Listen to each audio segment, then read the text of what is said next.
Hi, I'm Dave Sisk. I'm your instructor for Political Science 101. I thought I would offer a voice overview of the slideshow for Unit B that deals with Chapter 2 in your American Government book. Um, I know a lot of us don't know too much about how British democratic customs filtered their way into the American colonies. So my slideshow will basically try to explain that. Okay? Thank you.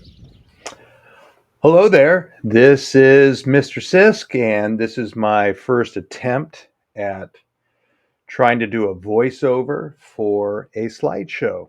So here goes. Okay. Title of this slideshow is actually the title of Chapter 2, The Constitution and Its Origins. And we just need to remember anytime we see the word Constitution with a small c, that just means a written plan of government. But when you see Constitution with a capital C, that usually means we're talking about the name of the national plan of government for the United States is the Constitution, capital C. And so down below, what's the history behind the basic ideas of the Constitution? What are the reasons behind the structure of the Constitution? And under what direct circumstances was the Constitution created? That's really what we want to answer overall for Chapter 2. In this slideshow, we're mostly just going to do that top one. What's the history behind the basic ideas of the Constitution? Okay. And just a real quick detour because I'm going to be saying English and British, and I'll never say UK or the United Kingdom. Okay, and so lots of people only know what modern Britain is, which some people call the UK or the United Kingdom. So let's just basically set this past history up. If you look at the map on the right, England is the original country. So modern England came out of a invasion in 1066 by a certain group of fellows from France who came over and conquered London and various places in England, and that's when modern England started, was 1066. That's a long time ago. Okay, and so that country by itself was called England. Now there was another country, Wales, and another country, Scotland, that were all part of that island, but were not part of England. And they were some fierce tribal people. And it took English armies and politicians probably, I don't know, 4, 5, 600 years to get Wales and Scotland conquered. And England also conquered the northern part of Ireland. And so when you put together Scotland, England, Wales, Northern Ireland, that's Britain. So when I talk about the 1770s and America trying to separate from Britain, that was the British Empire then. Those four places, um, and that's Britain. Now, the United Kingdom, basically, that's more of a modern phrase, and it means those four locations of Britain, plus all the overseas colonies in Africa and North America and Asia. And so, but I will never use United Kingdom in this class. I will either use England for um, before the 1600s, and then I'll use Britain for the 16 and 1700s. Okay, sorry, little chatty there. Now, the first democratic impulse that we get in jolly old England was in 1215. King John, who is of a royal family, that he's kind of like, I don't know, maybe the grandson or great grandson of William the Conqueror in 1066. So King John in 1215, he says, you know, you nobles who control a lot of like little local militias, I rely on you for my political and military power. And you have been asking me or demanding of me that you have certain rights, and I can just not treat you like a common dirty farmer. And so the nobles wanted certain rights written down on paper that the king could not go against. And so Magna Carta uh, was written out and then signed by King John in 1215 in England. So in the 11 and 1200s, the English kings had close to absolute political power. And that basically means whatever I say is the law.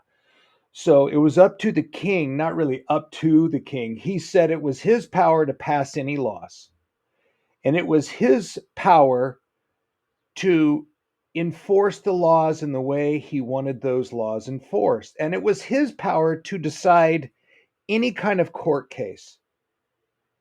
And so he had total control over political power, and we call that absolute political power. So some English nobles banded together, this is the second paragraph, and forced King John to sign the Magna Carta, which means the Great Letter, in 1215. That's a long time ago. That document clearly stated that there were written limits to the power of the king. The nobles would have certain rights that the king could not take away. As time passed, some of these English political rights filtered down into rights of common Englishmen. And notice I say Englishmen because women did not get the right to vote in either England, Britain, or America until like the 1900s. Crazy. Okay. So the roots of American democracy evolved from England or Britain, which was the first European country to experience successful democratic reform over many centuries in the second millennia. So the second millennia actually goes from 1000 to 1999. And the English and then the British, they took on these democratic reforms. And what's important about England and Britain is those democratic reforms lasted over hundreds of years, and they got more and more democratic as time went by. Whereas there may have been other democratic reforms in, say, the rest of Europe or some part of Africa or Asia, but they never really stuck. But the British reforms did. Now, if we go to the second paragraph, in the middle of this 700-year evolution of English democracy, some English subjects did not think the pace of democracy was moving fast enough in England. So hundreds of thousands of English subjects escaped to the New World in the 16 and 1700s, where they could build their own towns and political culture and get away from especially the snobby nobles and the kings who did not want to give common people rights. So here's just a little bit concerning the evolution of representative democracy in England and Britain. Now, some people, they've written 700-page books on all this, and I'm going to put it on one page. Okay, so up at the top, there was a time in early England where the king had absolute political power. He was kind of like Congress, the president, and the Supreme Court all together. But no one was supposed to go against his word. But then in 1215, the nobles gained rights with the Magna Carta. Certain rights like the king cannot put a noble in jail unless first the noble has a trial by jury of his peers, which means by other nobles. Okay. Now, the nobles having political rights eventually morphed into a House of Lords. And what they would do is the House of Lords, like, I don't know, 14, 1500s, they would meet as a small group, probably in London, and they would come up with maybe some laws that the king could put into effect. Uh, then, over another 100 or so years, came the House of Commons. So, first there was the House of Lords, and then more common people, which really wasn't like poor farmers, it was more like middle class business folks and middle class people who owned a decent amount of land. Um, they asked for their own house of politics and government, and that was called the House of Commons, and later it became known as Parliament. And it's still Parliament in the British capital of London. Now, within Parliament, male middle class landowners, they were voted for by common people who then voted on national laws and taxes. And it's still that way. Parliament makes or passes laws now, and probably from maybe the 1600s on, it was mostly Parliament that passed laws. By the 1800s, down in white, most white men could vote by the 1800s. And by 1950s, all British adults could vote. Women, minorities, people who did not own land. Okay? So the House of Commons in 1700 England, which was also called Parliament, here's, a painting of that. And you can see up in kind of like the second story there, there's lots of people listening to what's going on. Now, up in that second story with all the fans there, you can see a lot of women. But when you go down into the bottom floor there, it's 100% men. Okay? So women could not vote, they could not be part of parliament. Um, and then parliament was all males, and most of these males were not nobles, and they were voted there by what political district they belonged to. Okay. So let's get back to this idea because it deals with America. Why did English citizens leave England and sail to the dangerous wilderness of America? Well, one, religious freedom. Hey, the king and parliament persecuted Christian groups that did not believe in the official version of Christianity. And that was the only religion then that was allowed. Uh, if you were Jewish, you were really rare, and you probably had to live outside the city or something crazy like that. Okay. Um, so some poor people, if they could save enough money for the trip on the boat across the Atlantic Ocean, they would have a chance to basically settle their own land in the New World.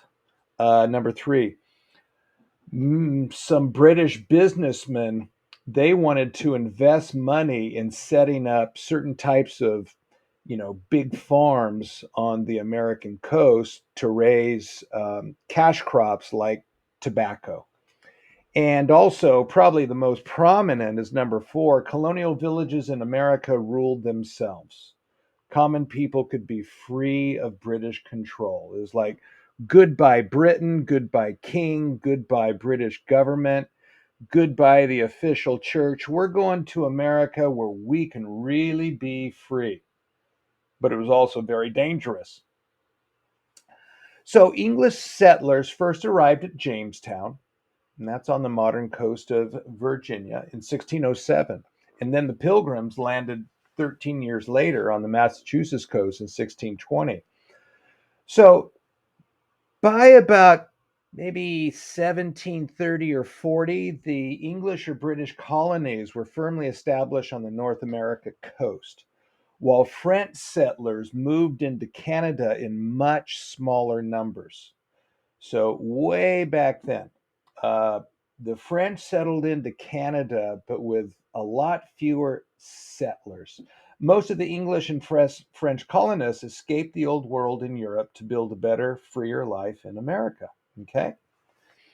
New World colonists were mostly left alone by their European masters during a long period called benign neglect. Benign means good.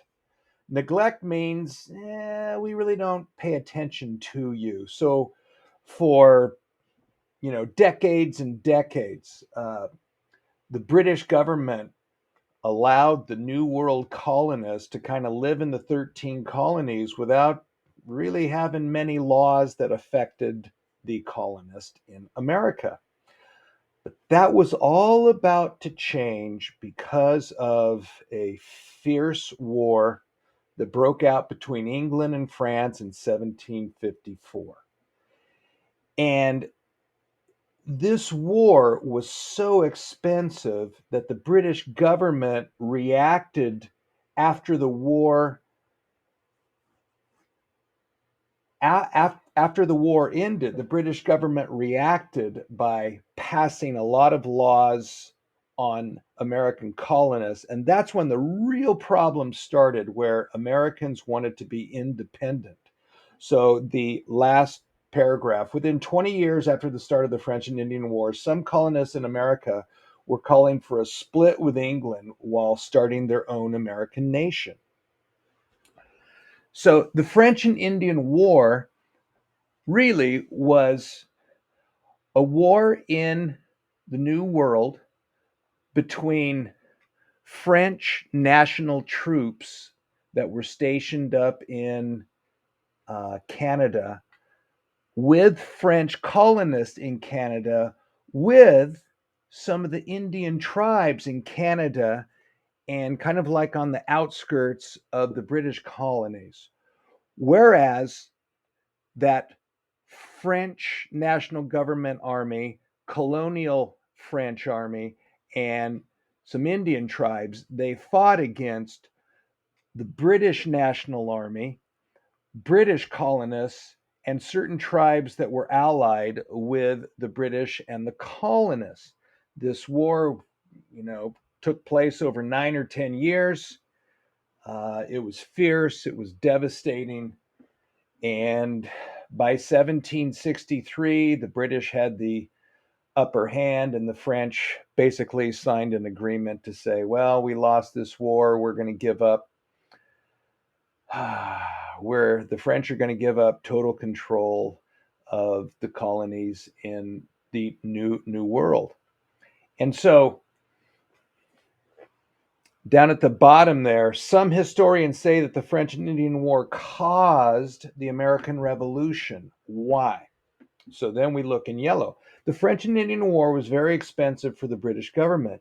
It had to borrow gold coins from rich citizens to pay for the expensive war. Oh.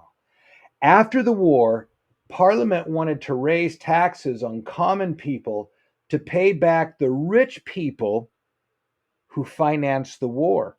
Okay? So the rich people, before and during the war, they gave the British government gold coins. And then that paid for the war. After the war, the gold coins were owed back to those rich investors plus interest on their gold. Okay? Now, so the British had a war debt. And if you look at the map over on the eastern part of what is today the United States, it's basically all either pink or red. And I guess that's really not pink, it's salmon. So the salmon colored was what the British took away from the French. And then the red is what the British had before the French and Indian War. Now, in order to control all of that land, it was just going to be too expensive for the British to set up forts and have soldiers over all of that land. And so if we go back to the far left, how to pay off war debt, raise taxes or save on government services. So the first thing they did when the war ended, the British government and Parliament, they passed the Proclamation Act of 1763. And what that did, it asked American colonists to stay in their original 13 colonies and not move west into what is all that salmon color there, like where it says Ohio River. Okay. And they wanted to do this so that the British would not have to set up forts and hire soldiers to go and patrol all of that new salmon colored area. And so this proclamation really angered the colonists who said, hey, we fought for that Western land. A lot of our neighbors or family members died fighting for that. And now you're taking that away from us, the freedom of movement to go out west and settle the West. British government, don't do that to us. So, how did the French and Indian War lead to the start of the American Revolution? Um, first arrowhead. American colonists fought the British soldiers against the French and some Native Americans in the early war. In the American Revolution, the Americans used their fighting experience from the French and Indian War to great use against their old allies. So, how the heck could some new colonies beat an established major power, the British? Well, that's part of the reason. Second arrowhead, the humongous debt of financing the war almost bankrupted the national British government. Third arrow, Parliament wanted to save government spending when possible, so the British government issued the Proclamation of 1763 to stop colonists from moving west into the unguarded western wilderness. And last arrowhead, Parliament wanted the American colonists to pay their fair share of the debt by taxing the Americans. The American jailed no taxation without representation. And it was mostly the British laws passed by Parliament after the French and Indian War that so greatly angered the colonists that they decided we want the British government out and we want our own country. So there was a certain timeline of events. And as time went on between 1763 and 1774, more and more Americans started to rebel against British either laws or how the British reacted sometimes, like by sending soldiers to Boston. Okay. And those are the major events that happen really between the end of the French and Indian War, 1763, to the last year, 1774, before the war between the British and the Americans started. Now, Parliament passed laws. The British king and his well trained army enforced the British laws on Americans. So, if an American city like Boston or Philadelphia was too rowdy, British soldiers could be sent there, and with their bayonets on the end of their muskets, the British soldiers could force colonists to either follow British laws or go to jail or be killed. There was even a law called the Quartering Act where, get a load of this, to save money, Parliament passed a law that said colonists had to house British troops in the colonists' private homes. So if you've ever heard of the word headquarters, that means the head officers of an army, that's their quarters to stay in. So quartering here means to house soldiers. And so this outrageous law was passed by Parliament, enforced by the king, and this really angered the Americans. The British were stupid for passing it. Now, real quickly, I want to talk about my causation arrows, how one thing leads to another, how event one leads to event two. And sometimes the events are big. The French and Indian War leads to the American Revolution, but sometimes it's one small event that leads to another event. So the Boston Tea Party, which was the destruction of British private property, so much of that British tea that was thrown overboard in Boston Harbor, it was owned by members of parliament and they lost a serious amount of money. And so those members of parliament wanted the rest of parliament to pass a law to say, hey, we're going to punish Boston for destroying our private property with all that tea that was dumped. And so they passed these laws against Boston, and both Boston and the rest of America thought those laws were way too punitive. So in 1774, so many Americans were angry with the laws passed against Boston, which were called the Intolerable Acts, that the First Continental Congress met in Philadelphia, and high level politicians from each colony went to that Congress to talk about, well, what are we going to do? The British government just keeps getting worse against us. And one of the things they wanted to do was to stockpile a bunch of weapons outside of Boston, which is where there were 5,000 British Redcoat troops. And so in 1775, when the British Redcoat troops in Boston, when they wanted to go out to the countryside and capture those weapons, that's where the first battle of the American Revolution took place, at towns called Lexington and Concord. So the first battles of Lexington and Concord near Boston, that happened. And then that caused the British government to tell generals to use their base in Boston to go out into Massachusetts and not only capture the supplies, but to kill American rebels. And that led to the Battle of Bunker Hill. And 400 British troops were killed at Bunker Hill. And so when the news of that got back into the newspapers and out to common people in London and the rest of Britain, oh, British society, British government, they just freaked out. 400 of our troops were slaughtered? Holy shoot, we got a war. This is war.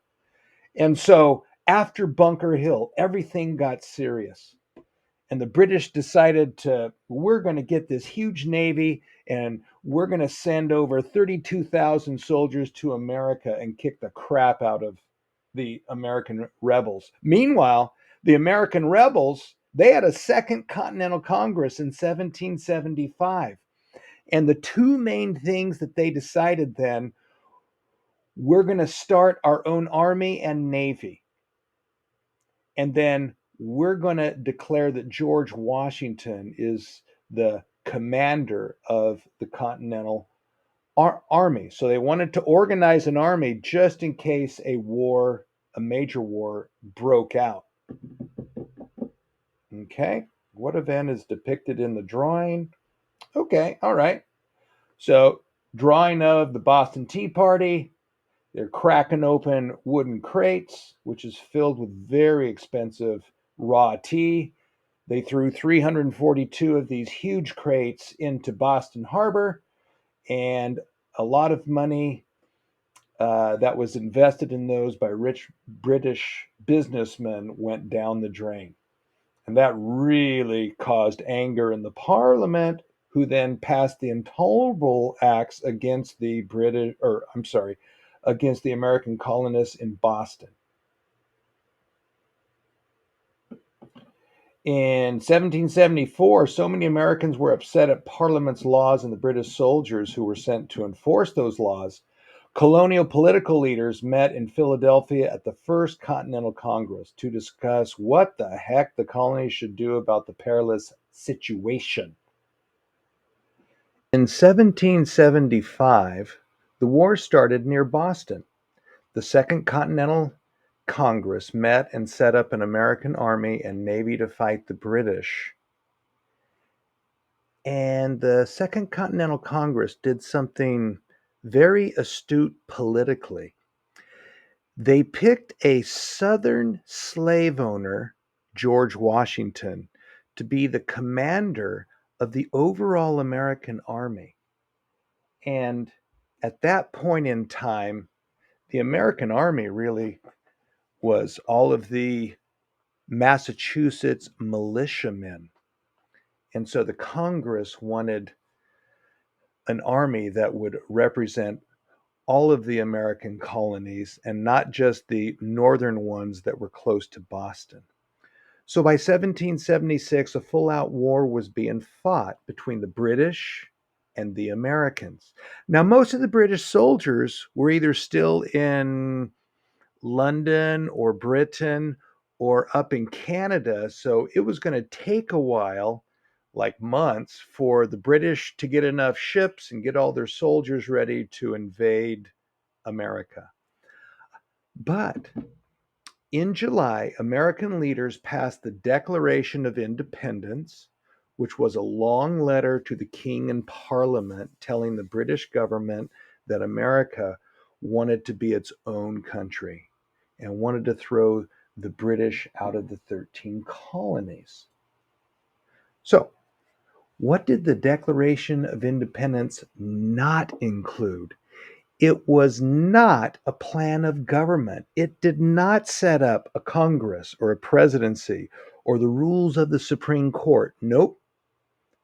It was, if you look down at the very bottom, the Declaration was merely a statement from one government, the USA, to another.